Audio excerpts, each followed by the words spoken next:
beliau ini ngikut-ngikut ya, istilahnya menyalahkan para habaib.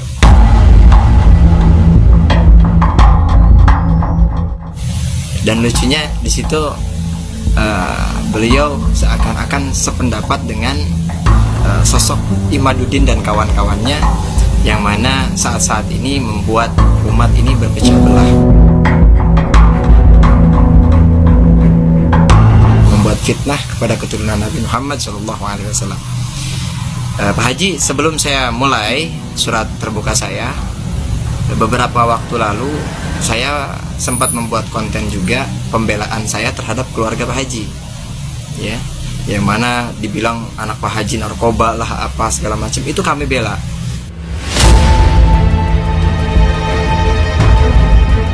Kemudian surat terbuka saya intinya adalah, jika Pak Haji kapasitas ilmunya belum sampai kepada masalah bab nasab, maka sebaiknya menurut saya Pak Haji itu tidak terlalu banyak berkomentar terkait hal itu. Emang apa sih nggak boleh? Sombong amat.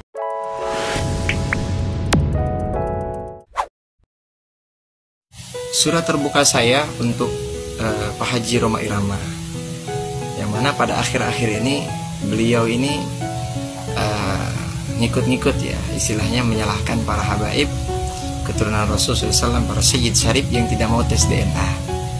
Dan lucunya di situ beliau seakan-akan sependapat dengan sosok Imaduddin dan kawan-kawannya, yang mana saat-saat ini membuat umat ini berpecah belah, membuat fitnah kepada keturunan Nabi Muhammad SAW. Pak Haji, sebelum saya mulai surat terbuka saya, beberapa waktu lalu saya sempat membuat konten juga pembelaan saya terhadap keluarga Pak Haji, ya, yang mana dibilang anak Pak Haji narkoba lah, apa segala macam, itu kami bela. Kenapa kami bela? Karena memang seorang pendakwah nggak boleh disalahkan hanya karena kesalahan anaknya, seperti itu ya Pak Haji ya. Nah, saya hanya mengingatkan saja. Kemudian surat terbuka saya intinya adalah, jika Pak Haji kapasitas ilmunya belum sampai kepada masalah bab nasab, maka sebaiknya menurut saya Pak Haji itu tidak terlalu banyak berkomentar terkait hal itu. Kenapa? Karena penentuan nasab ini Pak Haji bukan dari tes DNA, bukan, ya, tapi ada ilmunya sendiri, ilmu nasab secara turun temurun dan lain sebagainya sampai ke Rasulullah SAW, gitu. Jadi Pak Haji menurut ilmu kedokteran juga nggak bisa, ya, nggak bisa dites DNA, nggak bisa untuk masalah terkait nasab, terkecuali misalkan anak Pak Haji ini baru lahir, ya, pengen nentuin tuh karena ada kecurigaan, baru bisa tuh dites DNA seperti itu.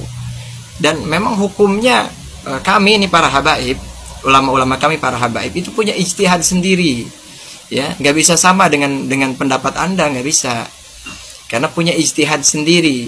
Kalau tes DNA itu ya haram hukumnya, tidak dianjurkan, gitu ya. Sebagaimana ada orang-orang misalkan menghukumi misalkan suatu hukum atau suatu perkara, gitu ya, harus berlandaskan hukum yang jelas, gitu, harus berlandaskan ilmu yang jelas, keilmuan yang jelas, gitu ya. Sekarang antum belajar ilmu hadis, ya, antum usul hadisnya harus antum pelajarin, ya, tentang keilmuan hadis harus antum pelajarin secara detail. Kemudian juga Al-Quran juga tidak bisa secara mentah begitu saja langsung diartikan. Antum harus belajar lagi ulumul Qurannya, antum harus belajar lagi tafsirnya, dan seterusnya dan seterusnya. Nah, begitulah keilmuan. Ya, keilmuan itu luas Pak Haji. Dan keilmuan itu tidak bisa diterka secara akalnya manusia saja, enggak bisa. Ya, mesti ada sanad, mesti ada dasar yang kuat yang dapat dipertanggungjawabkan di dunia sampai akhirat.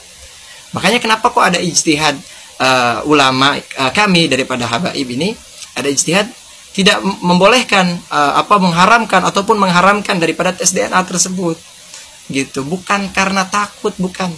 Mungkin seperti itu saja, wallahu alam. Mohon maaf kalau ada kesalahan Pak Haji ya. Assalamualaikum warahmatullahi wabarakatuh.